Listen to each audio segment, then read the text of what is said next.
ስለዚህ ኣብዚ ሕዚ ሰዓት ጦርነት ኣብ ዝጅምረሉ ግዜ ኢንተርኔት ክዕፅ ኣለዎ ዝብል ሰባት እውን ኣለዉ እዚ እውን ቪድዮ ኣይወድና ኣሎ ማለት እዩ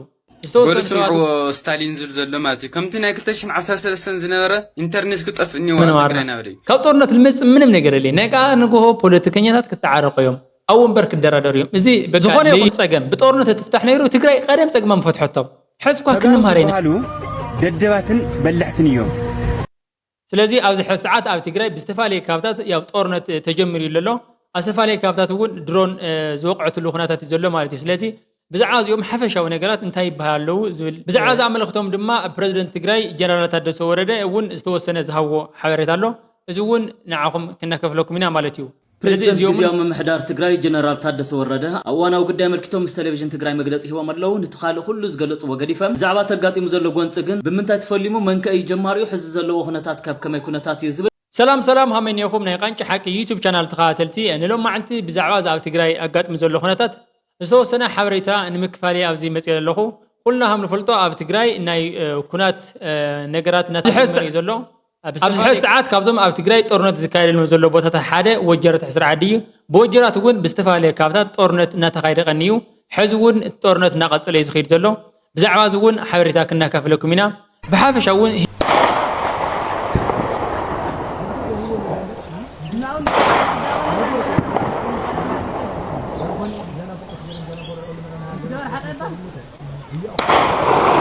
كافلكم هنا بحافش أون هزبي هم هزبي تايو لالو هزبي هون تعين سكاي وردو لزبلون نعهم كنا كافلكم هنا سنة يمكن تاريخنا لهم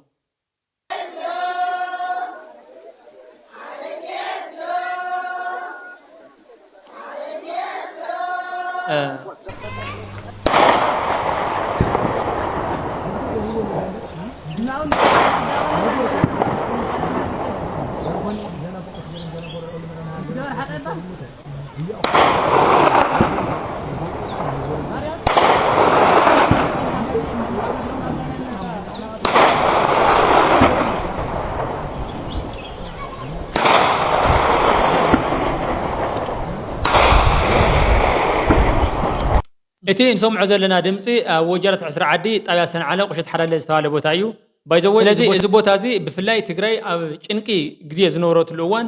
እዚ ህዝቢ ብጣዕሚ ህዝቢ ትግራይ ብጣዕሚ ሓጋዝ ዝነበረ ህዝቢ ብፍላይ ወጀረት ከም ወጀረት ብሓፈሻ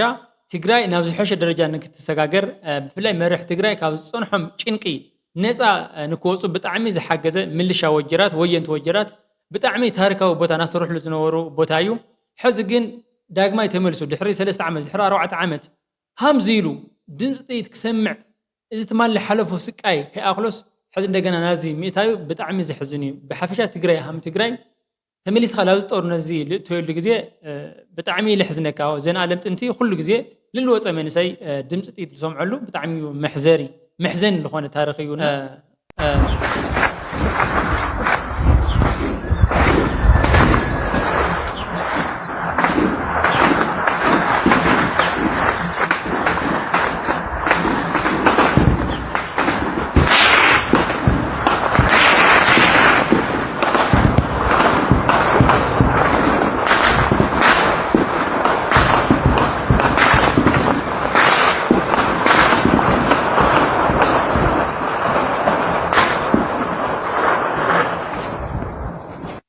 ያው እዚ እውን ኣብ ወጀራት ኮይኑ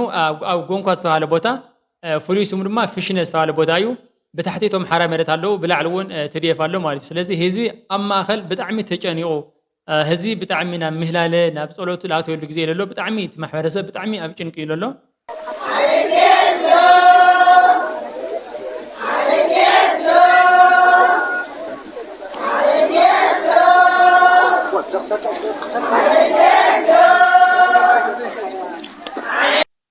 ያው እዚ እውን ከም ንሪኦ ዘለና እቲ ህዝቢ ብጣዕሚ ጨንቕዎ ላብ ምህላለ ዝወፀሉ እዩ ዘሎ ኣብ ማእኸል ሜዳ ኣብ ሓመድ እዩ ልንካል ዘሎ እቲ ህዝቢ ምክንያቱ ጨንቕዎ እኒኦ ብታሕቲ እቶም ሓራ መሬት ኣለዉ ብላዕሊ እውን ትደየፍ እኒኦ ስለዚ እቲ ህዝቢ ምንም ክገብር ኣይኽእል ብጣዕሚ ኣብ ጭንቀት ዝወደቐሉ ግዜ እኒኦ ማለት እዩ ምክንያቱ ካብ ጦርነት ዝመፅእ ነገር ምንም ነገር ይፈልጥ እቲ ህዝቢ ብጣዕሚ ካብ ቀደም ጀሚሩ ናይ ጦርነት ልምዲ ዘለዎ ህዝቢ እዩ ወሰን ስለ ዝኾነ ዕድመ ልክዑ እናተኸላኸለ ፀላ እናተኸላኸለ ዝነበረ ህዝቢ እዩ ሕዚ ጥቕሚ ጦርነት ከም ዘይብሉ ግን ብጣዕሚ ብደንቢ ገይዱ ዝርዳእ ህዝቢ እዩ ማለት እዩ መጀመርያ ብሽንግልና ብዕርቂ ክውዳእ ኣለዎ እዩ ዝኣምን እንድሕለ ይኮን እንደገና በቃ ህዝቢ ምንም ካል ነገር አማራጭ ይውል ናይ ዝያፈሪዩ ለንቃዕር ማለት መጀመሪያ ላዚያፈሩ ልጽልት او بعرقي كودا يلصعر مالتي حزقن ريو تي تناديتات طعم لي حزناها ابصحاي مالتي ابصحاي منم لسمعني يبلني زهزو كن هندينا اسكات عملو دقه مالتي ابز حس ساعات كل تግራይ بطعم اصلي وبطعم سلچو ماليكال مخنياتو بتحرجز اتنرو ودنت بطعم خيدنيو بتخالاي እንደገና ጦርነት ማል ጦርነት ሄረኻ ለለ ተመልስ حز ጦርነት ምንም እንደገና ለውጥ ዝንዘይውል ነገር ማለትዩ እና ዞም ወላድ ዚዮም ሃመይ ገይሮም ስምዑቶም ሃም ልገልጽዎ በደንብ ተኻትልና እንመለስ ማለትዩ نحنا تعدي صينا لابعنا نخد ندعي طفينا له هازلينا يتقراي لمفترنا لاقي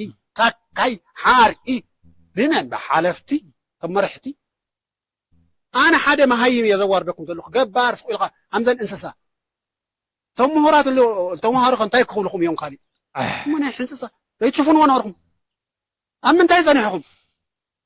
ها قلتكم كساوز وسسي زي تشوفون و لا يتدوسوا صوتي دي خاطات تفناقل تخويني لكم لا يتدوسوا ام سلطان شميتشا هم يخون سلطان شميتشا ስለዚህ አድማ ህዝብን ሕጸልይኩም ተቆረሰኩም ፍለጡዋ ፕሬዝዳንት ግዚያዊ ምሕዳር ትግራይ ጀነራል ታደሰ ወረደ እውን ዝሃቦ መብርህ ኣሎ እዚ እውን ተኻትልና ይንመለስ ታደሰ ወረደ አዋና ምሕዳር ትግራይ ግዚያዊ ምሕዳር ትግራይ ጀነራል ታደሰ ወረደ አዋናው ጉዳይ መልክቶም ምስ ቴሌቪዥን ትግራይ መግለጽ ሂቦም ኣለው ንትኻለ ሁሉ ዝገለጹ ወገዲፈም ዛዕባ ተጋጢሙ ዘሎ ጎንጽ ግን ብምንታይ ተፈሊሙ መንከይ ጀማሪው ሕዚ ዘለዎ ኩነታት ካብ ከመይ ኩነታት እዩ ዝብል ዝገለጽዎ መብርሂ ሃይላይቱ ጥራሕ ክነግረኩም ፕሬዝዳንት ታደሰ ከም ዝበልዎ እንተኮይኑ ካብ ፈለማ ጀሚሩ ናይ ሪፈረንደም ሕቶ ይነበረና ተመዛበልትና ቦታኦም ክምለሱሞ ብግዚያዊ ምሕዳር ክመሓደሩ ኣው ዘሎ ሕጋዊ ዘይኮነ መሓድራ ድማ ክፈርስ ሓሳብ ነይርና በዚ ዝተፈጠረ ፈላላይ ተመዛበልትና እውን ክሳብሎሚ ናብ ቦታኦም ከይተመለሱ ግርን ጸበባን አለው ተመዛበልታ መምላስ ጉዳይ ግን መሰራዊት ምክልኻል ሀገር ናይ ሓባር ፕላን ነይርና እዩ መሰረተ ዝነበረና ሓባራዊ ስምምዕ ድማ ቅድሚ ሕዚ ናትና ሰራዊት ናብ ጸለምቲ እትና ተመዛበልቲ እውን ክምለሱ ገርና ኢና ዝነበረ ዘይ ሕጋዊ ምሕዳር እውን አፍሪስናዩ ኢና በማል ገሊጾም እዮም ስራሕና በጸለምቲ ዝጀመርናሉ ምኽንያት ድማ ጉዳይ ተመዛበልቲ ምዕራብ ዓብይ ጉዳይ ስለዝኾነ ብኡ መሰረት ድማ በትዝናኣሰ ናይ ጸለምቲ ኢና መጀመርናዩ በማል እዮም ገሊጾም እንተኾነ ግን አው ጸንሐ ምሕዳር ኣይፈረሰን እቲ ዕጡቕ እውን ኣይለገሰን ንሕና ክንዝካኣለና ክንገብሮ ዝግበአና ስራሕ ሰሪሕና ኢና እንተኾነ ግን መንነት بحيل ناي مصعن حويسو بركز ولو ጸገማት አፍት ነባር ህዝብና ይፈጸም ስለዝነበረም ፌደራል መንግስቲ በበዋኑ ነፍልጥ ነርና በማልዮም ገሊጾም ካብዚ ብተወሳኺ አፍት ቦታ ዘሎ ህዝብና በቋንቋ ንኽመሃር መጽሐፍቲ ሰዲድና መምህራን ወን መዲብና ነርና እንተኾነ ግን አው በዘሎ መምሕዳር እቶም መጽሐፍቲ ትግርኛ ክቃጸሉ ተገይሩ እቲ ትምህርቱ ግን ክቋረጥ ተገይሩ በመሐርኛ ድማ ይቆጽሉልለው ኢሎም ሞዳታ ድማ ነተስተመለሰ ተመዛባሊ ንስኻነ ከለደገፍካ ንስኻነ TPLF አባሊ ኻና በሉ ና መንግልታ ዓምሳአተው ነገራት ፈጺሞም መፍትሕና በዘይርከወሎም ኩነታት ተሰጋጊሩ በመባል ድማ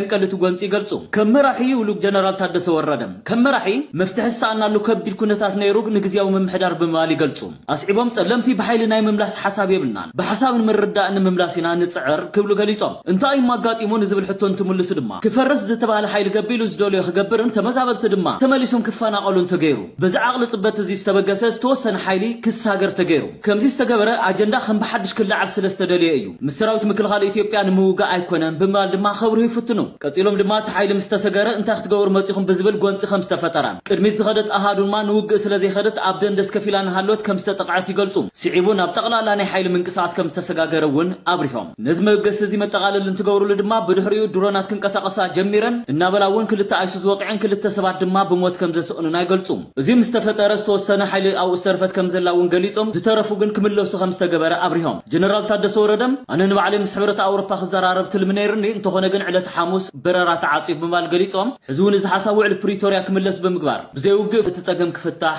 ተዛሪቦም ንምንታይ ውዕል ፕሪቶሪያ ዘይፍጸም ዝብል ጋዜጠኛ ንዝቀረበሎም ሕቶን ትምልሱ ድማ ትግራይ ማለት ነትሕዝተት ሓይዝ ዘሎ ግዛኣት ወሰኑውን ሓዊሱ እዩ እዚ ስርዓት ሓሉ ክምለስ ዘይተገይሩ ናብ ኩናት ክንኣቱ ዝገብር እዩ ተመዛበልትን ኣብ መረበቶም ክምለሱን መሬትና ክንርከብን ሓተተለና እቲ ጸገም ዘሎ ኣፍተፈታትሓ እዩ በማል የመብሪሆም ብዛዕባ ተዘጋጠመ ደብዳብ ጉዳይ ባንክን ሕጽረት ቅርሺ ንፌደራል መንግስቲ ኣፍሊጥኩም ዶን ዝብል ሕቶን ትምልሱ ድማ ናብ ሙሉእ ኩናት ዘእቱ ኩነታት የብልናን እቲ ዝተፈጸመ ሁሉ ጌጋ እዩ በማል የመሊሶም ልዕል ሓደ ሰዓት ዓርክኛኒ ጠይቀዮ ለምንታይኩም ዳግም ጦርነት ጀሚርኩሞ ለምንታይ ለመበለ ኻልኣይ ጊዜ ጦርነት ተአውጅ ኢለዮ ሕሞራ ክንመልሳ ስለደለና እዩ ምዕራብ ክንመልስ ስለደለና እዩ ግን ደጋጊመ ክነግረኩም እየ በጦርነት ለኾን ነገር የለኝ በኃይል ልምለስ ነገር የለ ደቅኔ እንደም ዳግም ጦርነት ጀሚርኩም ወዶ ሕሞራ ብቻ ይኾነ ምዕራብ ብቻ ይኾነ ሰሜናዊት ኮኾ መቐለ ዓዲግራት ሽረ አክሱም ተንቤን ዓዊ ዓዲ ብሙላ ትግራይ ክንስእና ኢና እዚ ኣሚንኩም ልእቶይ جيتنا مدحنتنا يسوع كريستوس لزعلم ذاك إحنا لا مدرك ورد له مسوي تواجدي نسوي قتيل دي قتلي بفقري فتحوه بفقري زعلم زاد حنوا إن بسم معناتنا بفقري كن فتح راق قالنا لم تلاو طورنا تلقتنا قريبنا بطورنا ما ينحمل إحنا بطورنا لما لست تدخل يوم عزم ملسنا ينيرنا داقم طورنا نواج مالت داقم أدو تقراي تنبع داقم وطات يموت داقم تقراي لو زل نورتو حما خونتات تملس مالت خلينا قريول أنا بتعمل حزن بفقر نفتح أي بيزهم بسم معنات نفتح أيوه هزل موت للو وطات دو وطات يدكني أتا هزل وتصل فوتوتات تريوكو أتا ولادي تيترى مارام ولدت أدو يترى تعمل حزن زخونه يكون صقم بطورنه تفتح نيرو تግራይ ቀደም صقم فتحته حسبك كن مهارين خلي ابز حلف 2013 الجمره طورنت لعلي مليونات سبا ودي ناس صقمنا من كنفتح قالنا ابعين كلالنا مالتي ስለዚ ጦርነትን ካብ ጦርነት ዝመጽ ነገራትን እንበለ ጉድአት ጥቅም ሕዙል ካይመጽ ማለትዩ ነገ ትማልኳ አይንዕዘብ እንዲና ትማልኳስ እዚ ኩሉ እንደ ሚሊዮናት አወዲዮም መርሕትና ኣብ ድርድር አትዮም ምስ ጸላእትና ተዓሪቆም ይነብሩለው ንሕና ግን አምታለና ክሳዕ ሕዚ ሳዕጻይ ክባለና ስለዚ መርሕትስ ፖለቲከኛታት መጽዮም ኣብ መድረኽ ሓሳቦም ተራራዲዮም ብልኾነ ይኹን ነገር ተራራዲዮም ብጥቅምዲ ምናምን ተራራዲዮም ጸጉም ክፈትሕዮም ክተዓረቆዮም ሰም ስለዚህ እቲ ህዝብ ኩሉ ግዜ ኣብ ሓዊዮም ልጥብስወሎ ማለት ስለዚህ ህዝብ ባዕሉ ክነቅሕ ኣለዎ ህዝብ ባዕሉ ኣብ ትግራይ ብምኽንያት ኣብ ትግራይ ዝተጀመረ ጦርነት ኢንተርኔቱን ክዕጽ ኣለዎ ዝብሉ ሰባት ኣለዉ እዛ ቪድዮ ተኸታተልና ንመለስ በሉ ስምዑ ስታሊን ዝብል ዘሎ ማለት እዩ ከምቲ ናይ 2013 ዝነበረ ኢንተርኔት ክጠፍእ እኒዎ ኣብ ትግራይ ናበደዩ ስምዑዎ የትግራይ ወጣት ትዲኤፍ የሚሆን ህዝቡ የምናገኘው በሶሻል ሚዲያ ነው ሶሻል ሚዲያ ላይ እንደዚህ ይሆን ይሄው ጌታቸው እየታገለ ያለ በፌስቡክ ነው ትግራይ ኢንተርኔት ቢዘጋ የጌታቸው ነገር አይገኝም ማለት ነው ከምቲ ሰምዑም ማለት እዩ ንኡሰብ ጥራሕ ከካተሎ ዶላርና ቪው ጥራሕ ከም ዝሓሱ ዘምሳት እዚኦም ክትርድኡን የኩመት ምሳት ረይዎ ሰምዑም መዶ ዕፅዋን ባንክ ገበራኩ ብኢንተርኔት ሰብ ከይራኸብ ነው ጥራሕ ሰብ ከካተል ማለት እዩ ከምዚ ዓይነት ኣብዚ ሕዚ ሰዓት ኣብ ትግራይ ጦርነት ኣብ ዝጅምረሉ ግዜ ኢንተርኔት ሕርታ ዓፅዩ ህዝቢ ሃም ህዝቢ ላብ ዝገደደ ጭንቂ ህምላት ምንም ጥርጥር የውልይ ብፍላይ ማለት እዞም ካብ ምዕራብ ካብ ዝተፈለየ ካብታ ትግራይ ተሰዲቶም ለለው ብፍላይ ሃምል ሕጻጽ ለውሉ ማለት እዩ እዚ ኩሉ ህዝብስ መን ይክረዶ ኢንተርኔት ተዓጽስ ልውልቃ ቪድዮ ምስራሕ ከሆነስ አይን ከማይን ዝበሉ ብኢንተርኔት ሰርሕናን ሓድር ሰባት እሞ ይጽናሕ እሱ ሽግር የውሉ ይጽናሕ እቲ ሃም ህዝቢ ተፈናቂሉ አልተፋለየ ካብታት ረዳይ ለይውለሉ ህዝብስ እዚ ኩሉ ድምጽ ለይውሉ ዘሎ ህዝብስ ሓዳፊቱ ንሕር ኢንተርኔት ተዓጽስ ታይ ይኮን ሓደ ሰበስ በቃ ምግንዛብ ዲሉ ኣብዮ ታይሃም ልኾነስ ብጣዕሚ በቃ ይሕዝነካ ማለት እዩና ኢንተርኔት ኣብ ትግራይ ሕዚ ኢንተርኔት የኾነይ ሓንቲ ድምጽ ጥይት ኳ ማለት እዩ ህንደይ ከም ትጭነቕ ኣደ ትግራይ ህንደይ ኣብ ጭንቂ ከም ተኣት ማለት እዩ ድሮን ያው ወቂዓ ኣቲኹም ረእይዎ ሳብስክራይብ ለብደንብ ገበሩ ኣቲኻቱም በቃ በደንብ ገይሮም ሼር ገበርዎ ልብል ፖስተር ዩቲዩበራት ፖስተቶስ ብጣዕሚ ሓዚነ ደቂ ዓበይቲ ኣታ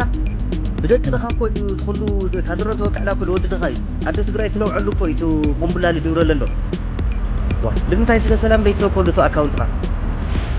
شير قور لم بدن بيجينهم عتوم سل سلام تسو كيتي ورا بتعمي عوي كبرني إنه مش تعب لغنا وصل لنا عتا من سيلا متكم قلة سواتي متكم يتبرات يتقور رجم خان لنا خانور له لب خانور له تججر بيت سو خانور له سلام نسوا كلنا سلام سبق لنا سدت هذا طيب ولا سيديوم سلام سلام سلام سدت هذا طيب ولا سيديوم سلام توقع عليه ولا سيدت هذا سلام نسواكم بسلامنا كنا نسوا مصدق عبيدي يا أخي لنا تلحالة المسواتي تقارو زبالو ددباتن بلحتن يوم بخما يديركم بمكنين رأيو ايش خامي دو مالت حنتي سحتت شي غزي زرغاغم انت دا خوينو كم تقارو يلن قريل زاتو ان رأي عينو بلح مالت تأمر زسرح تنباين نقحنو انت دا خوينو كم تقارو يلن طبب زتعدل نبينو خاصاس مالت انت دا خوينو أو سلام زبتن أو كنا زحبر لعلو تقار يلن لذي أزقبه بتعم تقرم حسابيا بسروس عالم أمنتاي بسيحاته إلا بزحس عاد طورنت مقباركو بتعمير بالوعلس بتعمل لحفر تاريخ كويو بتعمل لحفر تاريخ مالتيو أنا بلغونة جي تقارس جيغان دنا قور استباعلكم لو علكم حسوا ولو علكم سروا مالتيو طورنت علم لك ناس أو طورنت منوارنا كاو طورنت المس منم نقر لي نقا نقوه بوليتيكينيات كتعارق يوم أو برك الدرادريوم إزي بقى لي كحد حقي مالتيو إتلو موته إتلو قوسلي القدو كابت مالي زقات من نقوى أيدو أين مهر نيشتا እና ብልኾነ ዝሓውና ለሃዋ ሓሳብ ተግሳጽ ብጣዕሚ ቆንጆ ሓሳብ ያይላይኒ ይኾነ ማለት እዩ ኩራት ተኸታተልቲ ንሎም መዓልቲ ዝሓዝናዮ ሓበሬታ እዚ መስል ነይሩ ንቐጻሊ እውን ብኻልእ ፕሮግራም ክሳብ ንመጽእ ሰላም ደሕና ኾኑ ዓድና ሰላም ይግበረልና ጦርነት ኣጥፍዩ ሰላም ይግበረልና ንብል ደሊ ሰላም ደሕና ኹንለይ